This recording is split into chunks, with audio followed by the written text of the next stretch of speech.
ఎక్కువగా సెలబ్రిటీలపై ఆధారపడుతూ ఉంటాయి. ప్రస్తుతం జరుగుతున్న లోక్సభ ఎన్నికల్లో బలహీనమైన స్థానాల్లో సెలబ్రిటీలు నిలిపి ఘన విజయం సాధించాలనుకుంటున్నాయి. ఇది కేవలం ఒక్క పార్టీకి సంబంధించింది కాదు. అన్ని పార్టీలు సెలబ్రిటీలను పిలిచి టికెట్లు ఇచ్చి లబ్ధి పొందాలనుకునేవే. దీంతో తమ పేదాలకు తావేలేదు. లోక్సభ ఎన్నికల్లో పోటీ చేస్తున్న సెలబ్రిటీలు ఎవరో ఒక లుక్ వేద్దాం.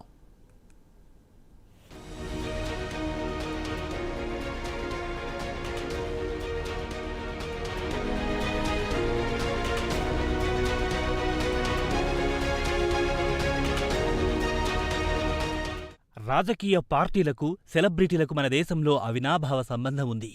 ఎన్నికలొచ్చినప్పుడు ప్రతి రాజకీయ పార్టీ సెలబ్రిటీలను బరిలో నిలిపి లబ్ధి పొందాలనుకుంటాయి. ఎందుకంటే వీరి గురించి పెద్ద ప్రచారం చేయాల్సిన అవసరముండదు. సెలబ్రిటీల పేర్లు, వారి హాబీలు, వారి అభిరుచుల గురించి ప్రజలు శ్రద్ధగా గమనిస్తుంటారు. కాబట్టి రాజకీయ పార్టీలు వీరి కోసం పెద్దగా చెమటోడ్చాల్సిన అవసరముండదు.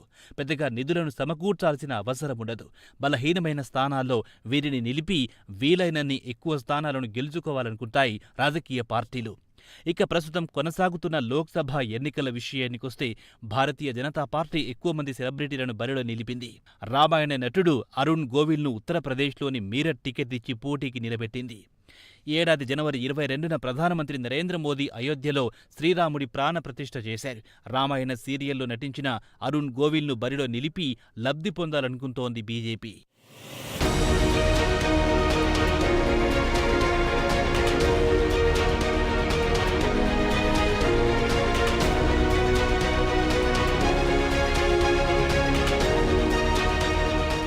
ఇక నిన్నటి వరకు బీజేపీలో కొనసాగిన షాట్గన్ శత్రుఘ్న సిన్హా, మమతా బెనర్జీకి చెందిన తృణమూల్ కాంగ్రెస్ పార్టీలో చేరారు.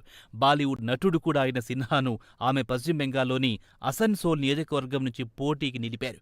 అయితే బీజేపీ మాత్రం ఈసారి స్టార్ పవర్పై ఎక్కువగా ఆధారపడిందని చెప్పుకోవచ్చు.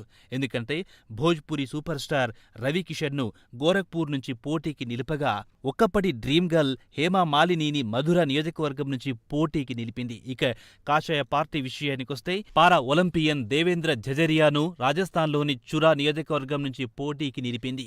ఇక మమతా దీదీకి చెందిన టీఎంసీ విషయానికొస్తే 1983లో వరల్డ్ కప్ వెటరన్ కీర్తి ఆజాద్ను బర్ధమాన్ దుర్గపూర్ నుంచి బరిలో నిలిపితే, అలాగే క్రికెటర్ యూసఫ్ పఠాన్ను బహరాంపూర్ నుంచి పోటీకి నిలిపింది.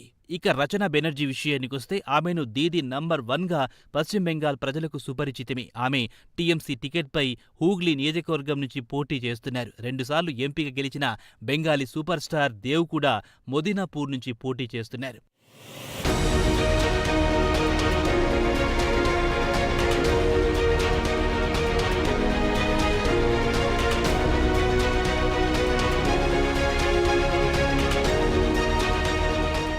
ఇక హిమాచల్ ప్రదేశ్లోని మండి నియోజకవర్గం నుంచి జాతీయ అవార్డు గ్రహీత సినీ నటి కంగనా రనౌత్ను బీజేపీ బరిలో నిలిపింది. స్టార్ క్యాండిడేట్స్ను బరిలో నిలపడం పార్టీలకు అడ్వాంటేజ్గా మారుతోంది. క్వీన్ సినిమాతో బాగా పాపులర్ అయిన కంగనా బాలీవుడ్లో వివాదాస్పద నటీమని తరచూ ట్వీట్లు చేస్తూ అందరి దృష్టిని ఆకర్షించారు. ఉద్ధవ్ ఠాక్రే ముఖ్యమంత్రిగా ఉన్నప్పుడు ఆయనపై విమర్శలు గుప్పించారు. తర్వాత ముంబై మున్సిపాలిటీ ఆమె ఇంటిని కూల్చివేసింది. బీజేపీ అగ్ర నాయకత్వం ఆమెకు అండగా నిలిచింది. బీజేపీ స్టార్ క్యాంపెయినర్ కంగనా అని చెప్పుకోవచ్చు. ఆమెకున్న పాపులారిటీని బట్టి హిమాచల్ ప్రదేశ్లోని మండి నియోజకవర్గం నుంచి బీజేపీ అధిష్టానం ఆమెకు టికెట్ ఇచ్చింది. ఇక ఈశాన్య ఢిల్లీ నుంచి మనోజ్ తివారీని బరిలో నిలిపింది. ఆయన నటుడు, గాయకుడు కూడా. ఢిల్లీలో పోటీ చేస్తున్న అభ్యర్థులు అతడే అత్యంత సంపన్న అభ్యర్థిగా చెబుతున్నారు. దినేష్ లాల్ యాదవ్ విషయానికొస్తే ఆయన భోజ్పురి నటుడు, గాయకుడు, నిర్మాత కూడా. 2012లో బిగ్ బాస్ కంటెస్టెంట్. ప్రస్తుతం అజంగఢ్ పార్లమెంట్ సభ్యుడు. మరోసారి బీజేపీ టికెట్పై పోటీ చేస్తున్నాడు.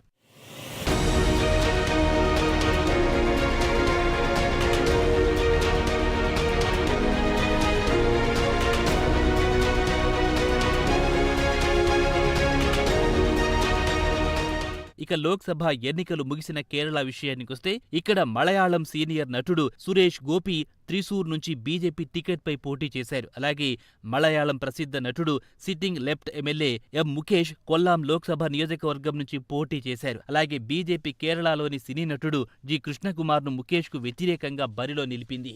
ఎస్కే ప్రేమ్చంద్రన్ ప్రస్తుతం కొల్లాం సిట్టింగ్ ఎంపీగా కొనసాగుతున్నారు.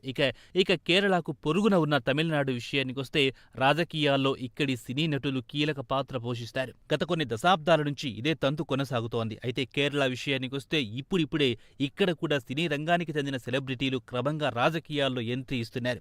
ఇక తమిళనాడు గురించి ప్రత్యేకంగా చెప్పాల్సిన అవసరం లేదు. ఇక్కడి సినీ నటులే ముఖ్యమంత్రులుగా పనిచేశారు. ఆ కోవలో ఎంజీఆర్, జయలలితలను ఉదాహరణగా చెప్పుకోవచ్చు. ఇటీవల ముగిసిన తమిళనాడు లోక్సభ ఎన్నికల్లో విరూద్ నగర్ నుంచి బీజేపీ తరపున రాధికా శరత్ కుమార్ పోటీ చేశారు.